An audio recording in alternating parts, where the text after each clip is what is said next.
輪椅是我的腳。每一日嘅早上7點鐘左右，瑪基就會醒過嚟㗎喇。佢睡眼惺忪咁坐喺床上面，自己穿衣服。穿鞋對佢嚟講真係好困難啊！佢嘅手指幾乎都掂唔到腳趾尖。就快8點鐘嘅時候，瑪基先至穿好佢嘅衣服。佢抓住自己嘅雙腿，跨過床邊落床。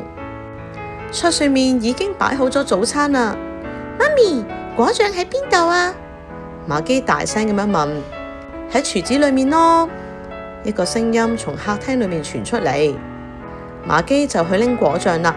佢好高興自己能夠做得到啊。媽媽問：你今日可唔可以幫我去買嘢啊？好啊。瑪基好高興咁樣回答。呢一次係媽媽第一次俾佢自己去超級市場。你要買啲乜嘢啊？佢好興奮咁問。1公升嘅牛奶同埋6個蘋果啦。你自己去得唔得㗎？梗係得啦。瑪基笑一笑，好開心咁出咗門口啦。瑪基好鍾意街上面熱鬧嘅景象。而家正係放假嘅時候，到處都有小朋友喺度玩耍。大肉丸，肥嘟嘟，肉多多，圓碌碌，啦啦啦啦啦啦。瑪基停咗喺度睇，佢真係好希望可以同佢哋一齊玩啊！遊戲場上面有一個媽媽嚟接一個小女孩，瑪基就同嗰個小女孩互相好奇咁睇一睇。瑪基又睇到有一群嘅小朋友喺度嘲笑緊一個男孩，因為嗰個男孩長得同其他嘅小朋友唔一樣。大肥仔，大肉丸，圓碌碌。嗰啲嘅小朋友大聲咁樣叫，佢覺得佢哋好衰啊！好多陌生人都同瑪基打招呼。一開始瑪基都好開心㗎，不過後嚟佢就諗啦，點解佢哋會用咁樣嘅眼神嚟睇住我嘅呢？坐喺路邊咖啡店嘅嗰位先生一直咁樣望住佢，佢就回頭咁望佢3次，發現呢個男士都仍然喺度睇緊佢噃。喺一家服飾店嘅前面，瑪基又遇到遊戲場上面嗰個小女孩。小女孩嘅媽媽就喺度睇衫，小女孩就問瑪基啦：呢一個係咩嚟㗎？哦，係輪椅咯。瑪基好想咁樣回答，但係嗰個媽媽佢好生氣咁將個小女孩推埋一邊，就話啦：呢一種事唔可以亂咁問㗎，安娜，你就係識得令我好冇面嘅啫。但係我同其他小朋友又冇唔一樣。瑪基好難過咁自言自語，佢唔明白安娜嘅媽媽點解會咁樣。人行道上面有好多人喺度等緊紅綠燈，綠燈一光，大家就急住咁往前走。瑪基將輪椅推落行人道嘅斜坡嗰度，好快咁穿過馬路。但係呢一邊嘅行人道有個好高嘅台階啊，佢上唔到去。瑪基睇一睇四周，但係每個人都好似好匆忙咁走過，冇人注意到佢啊。紅綠燈亮起嚟啦，瑪基急到就快要喊啦。喺呢個時候，喺遊戲場俾人叫做大肥仔嘅嗰個男仔突然間出現喺佢嘅面前。喂 ，hello， 我叫西吉啊，需唔需要我幫手啊？我叫瑪基啊。佢鬆一口氣，笑住咁話：請到我後面嘅踏板上嚟啊！西吉就照住佢嘅說話，將輪椅斜斜咁推高，令到前輪可以跨喺台階上面，再將後輪推上去，瑪基又可以往前走啦。好多謝你啊！佢就喺西吉嘅後面大聲咁樣講。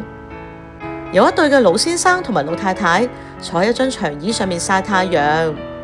哎呀，你發生啲乜嘢事啊？老先生好同情咁樣問佢。瑪基正打算同佢講行人道上面嗰個台階太高嘅事嘅時候，冇諗到老太太竟然大聲咁嘆一口氣。唉，年紀咁細就咁，真係可憐啊！瑪基真係好生氣，生氣到塊面都紅晒啦。呢啲人究竟喺度諗乜嘢啊？今日係媽媽第一次俾佢自己出街買東西喎。哼，我同其他小朋友又冇唔一樣。佢大聲咁樣講，佢真係好唔了解老先生同埋老太太點解要咁樣講。終於，瑪基嚟到超級市場啦。佢喺入口嘅樓梯嗰度停咗落嚟。而家我應該點做呢？佢有啲發火咁自己問自己。呢個時候，佢睇到有一位媽媽推住嬰兒車上緊斜坡，瑪基就跟住輕鬆咁樣推住輪椅上斜坡，入到去超市裏面啦。佢好快就揾到冷藏區，正想伸手去拎牛奶，就有人為佢遞咗過嚟啦。店員親切咁同佢微笑。哼，我又冇要去幫我。瑪基生氣咁樣諗。佢好快又揾到佢想要嘅水果區，正想攞一包蘋果嘅時候，又有人將個蘋果袋遞過去俾佢。店員有笑咁對住佢笑。瑪基好唔開心咁將蘋果掉到去輪椅上面。我想同人哋一樣自己揀蘋果啊！佢大聲咁樣叫住。店員都諗唔明，搖一搖頭。西吉搖搖頭咁話：你同其他人唔一樣噶。唔係啊，你同我哋同其他人都係一樣噶。西吉又再搖一搖頭。你坐嘅係輪椅，我長得比其他人肥。你同我哋都有同別人唔一樣嘅地方啊。瑪基仍然好唔明白。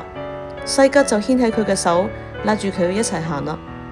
佢哋喺超級市場裏面行咗唔同嘅區域，又買咗好好味嘅棒棒糖。佢哋就一齊食住棒棒糖繼續行啦。喺返屋企嘅路上面，佢哋經過嗰張嘅長凳，盧先生同埋老太太依舊坐喺嗰度。瑪基就輕輕咁拍一下老太太嘅手。唉，你都好可憐啊！佢咁樣講，然之後俾咗根棒棒糖俾佢。希望你都可以快樂咁過你嘅生活啦，好似我咁可以快樂咁舐呢個棒棒糖啦。老太太搞唔清楚係咩回事，佢就張嘴咁吸咗一口氣。你想唔想知道發生乜嘢事啊？瑪基問老先生。我識咗個朋友啊，我覺得好幸福啊，嘻嘻。瑪基笑咗出嚟。西吉就補充話，而且呢個朋友仲好特別添。佢哋不停咁樣轉住圈圈。盧先生同埋老太太睇到頭暈眼花啊！佢哋就停咗喺紅綠燈嘅前面。西吉話：你自己可以做到好多嘢㗎，不過有時候都需要人哋嘅幫忙，就好似其他人一樣。而家你隨便問一個人，睇下佢可唔可以推你上行人道上邊嘅台階啊？瑪基於是就鼓起勇氣，有一位先生匆忙咁經過佢身邊，佢就拉一拉呢個先生嘅褲子。呢一位先生面都紅晒啊！我冇睇到啊，唔知道點樣？佢唔好意思咁向瑪基道歉，然之後就幫佢個忙啦。西吉同埋瑪基就互相望住對方眨一眨眼。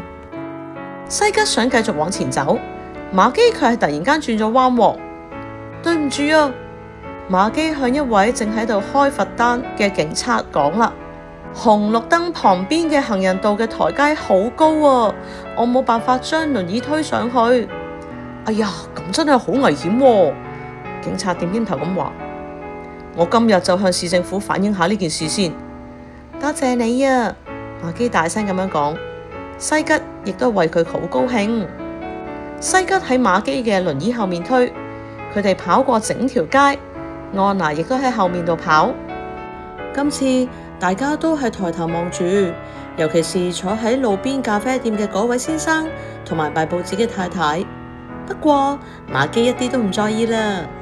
小朋友，喺我哋日常生活之中，應該都唔難遇到一啲殘疾嘅人士，可能係佢哋嘅雙腿唔能夠喐，需要坐輪椅；有啲可能係手唔方便喐動啦，甚至係一啲身體手部攣縮嘅情況，亦都有一啲殘疾嘅人士可能係視障、聽障等等。其實佢哋同我哋每個人都一樣，我哋各個人都有唔同嘅特點，亦都有唔同嘅優點。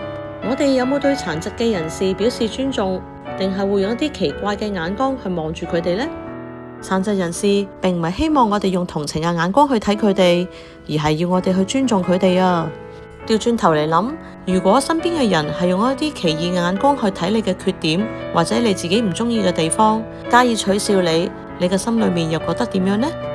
殘疾人士最需要嘅就係大眾社會尊重佢哋嘅需要，喺適當嘅時候提供協助，例如讓座俾有需要嘅人士，或者主動向失明嘅人士提出需唔需要幫手過馬路，唔好濫用傷殘人士嘅廁所等等。希望你哋聽完呢個故事之後，都可以更加了解殘疾人士嘅需要，學會互相尊重，同埋多啲去了解人哋嘅需要，去幫助別人啦。今次嘅介紹係咁多，下次見，拜拜。